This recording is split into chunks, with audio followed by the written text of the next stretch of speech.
Allô, allô, c'est coupé. D'ici la fin de ce mois, il n'y aura plus une seule cabine téléphonique en Belgique. Elles ont été en quelque sorte tuées par le GSM. Il y a eu jusqu'à 18 000 cabines sur le territoire belge. Le reportage de Joël Mert et Fiona Collienne.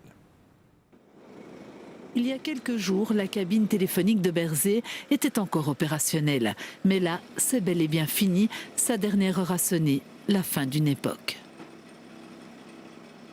Quand j'ai commencé, c'était à poteaux. Et puis des poteaux, on a rudement évolué. Et puis j'ai placé des cabines. J'ai placé des poteaux de téléphone. J'ai enlevé tous les poteaux de téléphone. Maintenant, j'enlève toutes les cabines téléphoniques. Quand j'ai fini, normalement, ma carrière, elle est passée.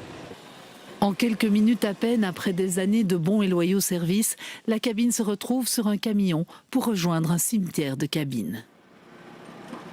Ces cabines vont à la casse, donc on les stationne ici, puis par conteneur, elles partent dans une décharge où elles sont démantelées suivant les composants de les matériaux, le verre, le plastique, et tout est démonté, et puis elles sont broyées comme les anciennes voitures. Toutes les cabines téléphoniques ont connu ou connaîtront le même sort. D'ici quelques jours, il n'y en aura plus une seule en Belgique. Elle faisait pourtant partie intégrante du mobilier urbain et de notre quotidien, parfois même objet d'images inoubliables, comme cette caméra cachée de Monsieur Zigo. Allô? Oui. On me dit qu'est-ce qui se passe ici? Non, je ne vois rien. Que c'est ce cirque? Je vous demande de dire. On en avait à chaque coin de rue, que c'était notre seul moyen d'aller avec nos francs belges, de pouvoir téléphoner. Et maintenant, on voit tout le monde qui se balade, comme je le fais avec mon GSM en main. Et on devait attendre, hein, parce que bon, il y en avait 3 à 4 qui attendaient, alors on devait attendre, hein, c'est son tour. Ouais, quand on était partis avec des copains, qu'on avait besoin que maman ou papa viennent nous rechercher, ce genre de choses. Depuis 2013, Proximus n'a plus d'obligation légale de maintenir des cabines qui sont devenues tout à fait dérisoires. Il y a 15 ans, elles étaient utilisées en moyenne 15 heures par mois par cabine.